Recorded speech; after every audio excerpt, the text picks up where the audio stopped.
Le marathon électoral commence officiellement demain dans l'Iowa aux États-Unis. Qui pourrait être le futur président ou présidente des États-Unis? On en parle dans le grand angle.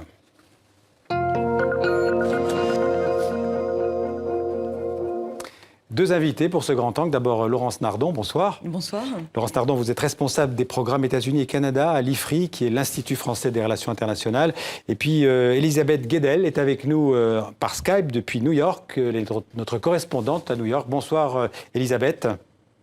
Bonsoir. Alors, on va commencer par vous, Laurence Nardon. Donc, demain, dans l'Iowa, c'est un État du centre-nord des États-Unis, à l'ouest de Chicago. Les États-Unis connaîtront leur premier vrai test de rapport de force entre les candidats dans les deux camps. C'est important pour les candidats démocrates ou républicains de gagner le caucus de l'Iowa?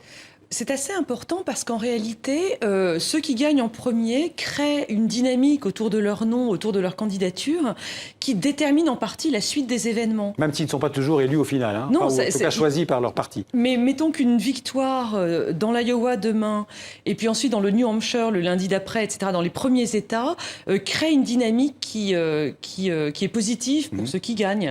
Et à l'inverse, ceux qui perdent dans les premiers États baissent dans les sondages, sont un peu plus mal partis, sont un peu déprimés. Le New Hampshire est même plus important que l'Iowa, hein, c'est un État plus important. Après, il y a le Nevada, la Caroline du Sud aussi, qui compte beaucoup, parce que leur démographie est différente. Enfin, voilà. Alors, Elisabeth Guedel, dans le camp démocrate, Hillary Clinton, elle fait la course en tête dans l'Iowa. En tout cas, au niveau national, elle fait la course en tête sûrement. Dans l'Iowa, c'est beaucoup plus serré. Hein. C'est très serré puisqu'elle est donnée gagnante à 45% contre 42% seulement pour Bernie Sanders, son rival de gauche, qui se dit socialiste, donc démocrate socialiste, et la marge d'erreur est de 4%, donc il y a une très courte marge entre les deux candidats, et Hillary Clinton doit absolument remporter l'Iowa pour créer cette dynamique, comme vous venez de le préciser, car le New Hampshire, la semaine prochaine, il n'est pas sûr du tout qu'elle l'emporte.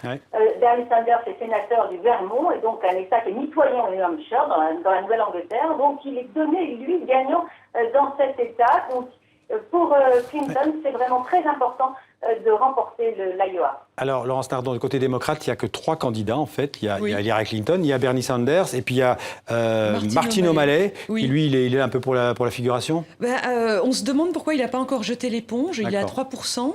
Et on pense qu'il reste au cas où il arriverait un accident à Hillary Clinton dans la campagne, il pourrait à ce moment-là monter par miracle. Alors il faut dire que Bernie Sanders, on en a parlé un petit peu, c'est un candidat qui est sûrement c'est le candidat le plus à gauche de tous les candidats qui se présentent. On dirait en Europe que c'est un candidat socialiste. Il se présente d'ailleurs lui-même comme socialiste, qui, vous savez, dans le langage politique américain est quasiment un gros mot, parce que ça veut dire communiste en réalité.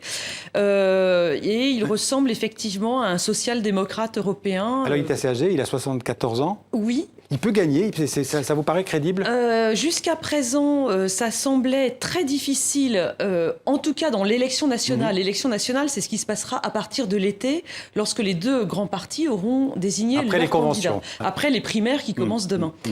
Et dans les élections nationales, un candidat comme Sanders semble très mal parti parce que une majorité de l'électorat républicain, notamment, ne voterait jamais pour un tel candidat. Dans les primaires...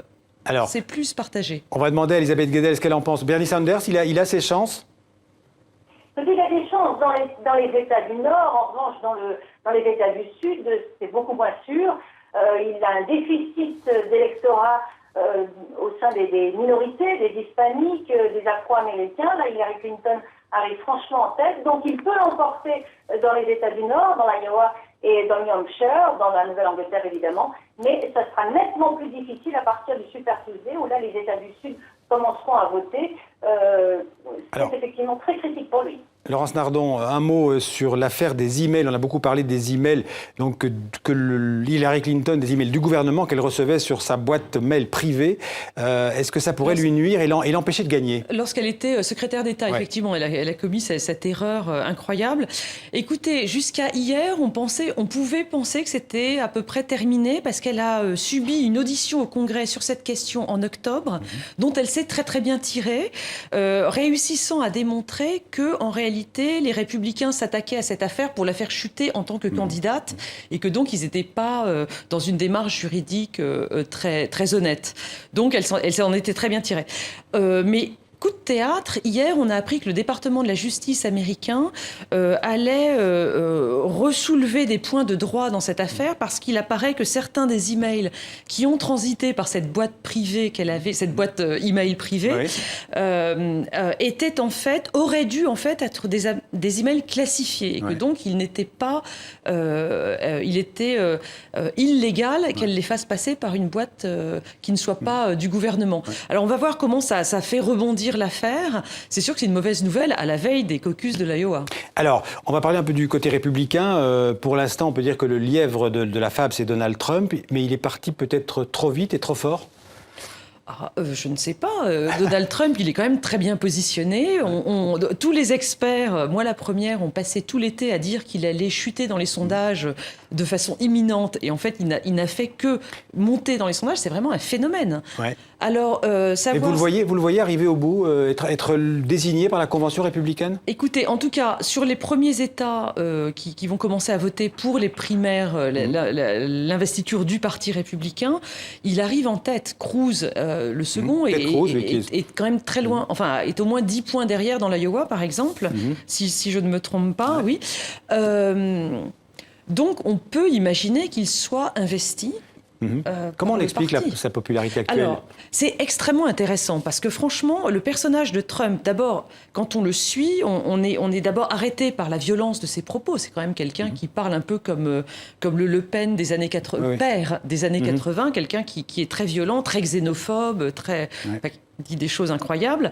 Et en même temps, quand on regarde ce qu'il dit sur le fond, si tant est que ça n'est pas trop flou, qu'il ne dit pas blanc un jour, noir le lendemain, si on regarde un peu ce qu'il dit en substance, en fait c'est un businessman, il est assez pragmatique. Oui, il a fait sa fortune dans l'immobilier. Hein. Oui, et donc par exemple sur des sujets comme la politique étrangère ou même la fiscalité, il n'est pas idéologue comme Cruz, qui est un conservateur, ultra-conservateur, religieux, moral, etc.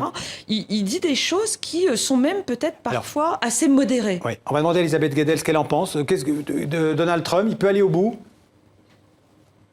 Écoutez, Donald Trump, qui a été considéré avec beaucoup de mépris au début de la campagne, c'est le bouffon de la campagne, évidemment, a surpris tout le monde avec cette ascension. Tous les mois, les experts disent qu'il va s'effondrer et il reste en course, il reste en tête, comme vous venez de le préciser. Alors, il faut bien préciser qu'il répond vraiment à une colère qu'on n'a jamais sentie, ou du moins depuis longtemps ici aux États-Unis, une grande frustration de la part des électeurs de base, et notamment sur la scène internationale. Je peux vous dire que c'est la première fois que je vois les Américains douter autant de la place de leur pays sur la scène internationale.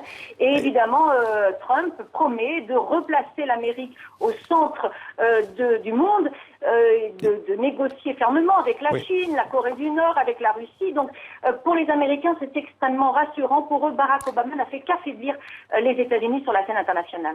Laurence Nardon, Donald Trump, c'est un peu le candidat de cette Amérique blanche, dominatrice, débarrassée de ses élites. En fait, c'est un peu le rêve d'une Amérique qui n'existe plus tout à fait. Oui, il y a des analyses qui commencent à sortir, qui sont très intéressantes, qui reprennent un peu ce que disait Elisabeth Guedel sur la politique, enfin sur les projets de Trump. Il défend effectivement l'Amérique, enfin il défend l'électorat de base du Parti républicain qui se sent trahi par les élites du Parti républicain. C'est-à-dire que on peut voir que des candidats comme Jeb Bush par exemple ou Chris Christie, enfin les candidats un peu centristes du parti, ou en tout cas de l'establishment du Parti républicain, défendent en fait plutôt des politiques fiscales qui vont avantager les riches et ils ne défendent pas réellement la classe moyenne, c'est-à-dire celle qui a vraiment souffert de la crise des subprimes. Et cette classe moyenne-là, elle se tourne vers Trump comme quelqu'un qui pourrait vraiment les défendre. On pourrait dire qu'il est un peu populiste complètement, en termes européens. Absolument, et donc c'est quelqu'un qui est vu comme ne défendant pas les grands patrons et les grands financiers. Alors qu'il vient de ce milieu. Il vient de ce milieu, mais justement il n'en dépend pas, parce qu'il finance lui-même sa propre campagne. Elisabeth Guedel, un mot aussi sur le vote des électeurs, des minorités, les minorités hispaniques et les minorités afro-américaines. Elles vont compter énormément, ces minorités, dans le vote final ?